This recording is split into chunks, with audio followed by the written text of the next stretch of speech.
নামাজে দাঁড়িয়ে আল্লাহকে বললাম, আল্লাহ একটা ভালো বাসা মিলাই দাও। অবশেষে অনেক কষ্টে খুঁজে একটা বাসা পেলাম।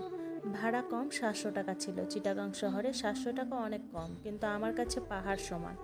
রাতে আমি আর আমার ছেলে বাজারে যেতাম, পচা জিনিস ফেলে দিলে সেগুলো খুঁজে খুঁজে আনতাম, কিন্তু ভিক্ষা করতাম না। আমার ছেলে আম খেতে চাইতো, আম আমি খাওয়াতে পারতাম না। বাজারে পচা আম পেলে সেটা দুইজনে খেতাম। ভাগ্য ভালো হলে একসময় একটা অর্ধেক ভালো আমও পেতাম। মরিচ হলুদ থাকতো না, তরকারি শুধু লবণ দিয়ে রান্না করে খেতাম। চাউলও থাকতো না, কেউ কাজও দিত না। আর কে দিবে কাজ বলুন? আপনি দিবেন আমাকে? দিবেন না। পরনের জামাগুলো একদম ছিঁড়ে যেত, কিন্তু উপায় নাই, পড়তে হতো। আমার বাচ্চার অসুখ হলে আমি দোয়া আর পানিতে দোয়া পড়ে ফু দিয়ে খাওয়াতাম, কারণ টাকা থাকতো না ওষুধ আনার।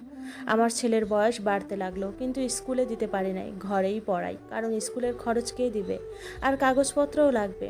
আমাদের নিয়তি যে কত নিষ্ঠুর বলে বোঝাতে পারবো না। তারপরেও আলহামদুলিল্লাহ। আল্লাহকে সবসময় বলছি, আল্লাহ আমার এরকম জীবনযাপন থেকে একটু মুক্তি দাও, না হলে আমার সন্তানের মৃত্যু দাও। আমি জানি না আপনারা কখনো আপনাদের সন্তানের মৃত্যু চেয়েছেন কিনা, কিন্তু আমি চাই। আমার বাচ্চাটা এখনও ছোট, আমি তাকে দুইটা খেতেও দিতে পারি না। সময় চলে যায় তার আপন গতিতে। 2019 সাল ঢুকলো। হঠাৎ মাঝরাতে একটা অচেনা নাম্বার থেকে কল আসলো। কল দিল আমার সাবেক বর। তার নাকি টিবি রোগ আর পাকস্থলীর ক্যান্সার ধরা পড়েছে। আমার কাছে মাফ চাইলো। আমি তাকে মাফ করে দিলাম। তাকে বললাম 2 দিন না খেয়ে আছি, আমাকে কিছু টাকা দিবে, দান হলেও করো। তখন সে বলল, আচ্ছা ব্যাংক নাম্বার দিও। তখন আমি আমার বাড়িওয়ালাকে বললাম। তিনি তার ব্যাংক নাম্বার দিল। 2 দিন পর 1 লাখ টাকা দিল আর বলল আওয়ালে আখেরে মাফ করে দিতে। আমিও মাফ করে দিলাম আওয়াল আখেরে। টাকা তুলে বাড়ির মালিক দিল।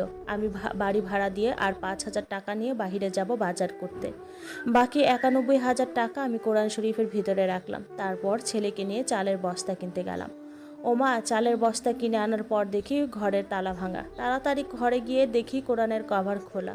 কোরআনে টাকা নেই। আমি হুঁশ হারিয়ে ফেললাম। বাড়ির মালিককে বললাম, তিনি বলেন, আমি কি জানি, সামনের মাসে ঘর ছেড়ে দিয়েও তোমাকে রাখা যাবে না। আমি জানি না টাকা কে নিছে, তবে সন্দেহ হয়।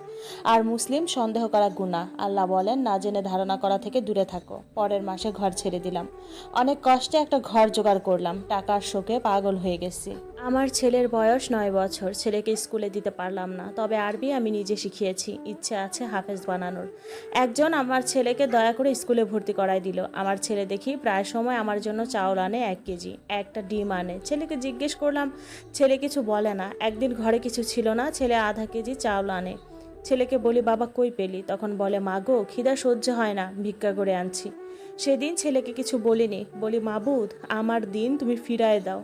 ঈদ আসে, ছেলেকে কাপড় তো দূরের কথা, ঈদের দিন 2টা ভাতও দিতে পারিনি। এর মধ্যে আমি আমার ছেলেকে কোরআন মুখস্থ করাই। তাকে মুখস্থ করাতে করাতে আমারও মুখস্থ হয়ে যায়। 2020-এর 2 জানুয়ারি আমরা মা ছেলে কোরআনের হাফেজ হই। এটাই বড় পাওয়া। সেই খুশি আমরা মা ছেলে সেদিন একজন গরিবকে 1 মুঠ চাল দান করি। সেদিন ঘরে কসম রবের 1 মুঠ চাল ছাড়া কিছুই ছিল না। সেটা আমার ছেলে গিয়ে দান করে আসে। এর মধ্যে আমি খুব অসুস্থ হয়ে পড়ি, কলেরা হয়, কিন্তু চিকিৎসা করার মতো সামর্থ্য ছিল না। আমার ছেলে দোয়া পড়ে পড়ে ফু দেয়। আমার খুব চা খেতে ইচ্ছে করতো, কিন্তু তৌফিকে দেয় নাই। কাজ করতে চাইলে কেউ কাজ দেয় না। সবাই আমার চেহারা দেখে ভয় পায়। নিজের এই বিশ্রী জীবন সম্পর্কে কি বলবো বলুন? 2020 সালের জানুয়ারির শেষের দিকে আমার সাবেক স্বামী আমাকে আবার কল দেয়। তিনি নাকি বিয়ে করেছেন, কিন্তু খুব অসুস্থ। আমি তাকে বলি আমার বাচ্চাটাকে কিছু দান করেন, আমি অনেক অসহায়, আমাকে কিছু সম্পত্তি দেন। তখন তিনি বলেন, কোনো সম্পত্তি নাই, তুমি যে মামলা ঝুলাই দিছো সব বেচে ফেলছি। আর হ্যাঁ, তোমাদের তো বিয়ের